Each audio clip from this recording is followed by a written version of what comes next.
Forget that. Howdy-ho. Arkansas Pilgrim here again. This video falls under the better late than never category. As actually, I think most of my gardening videos are going to be falling under that category from now on. At any rate, this is the Gladiator challenge about the biggest pepper. So, Johnny boy, I mean Johnny Redneck, I know you've been quaking in your boots ever since you saw my spinach harvest, my first harvest video way back when. Well, now, here's something that's going to scare you even more. So here it is.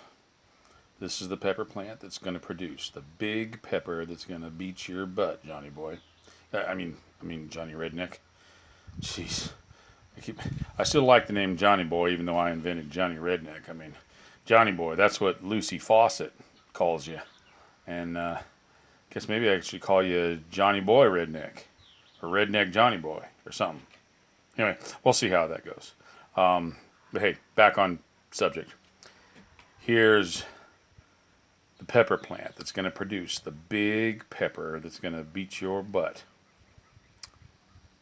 And it's going to produce that pepper sometime between now and maybe the next millennium at the rate it seems to be growing.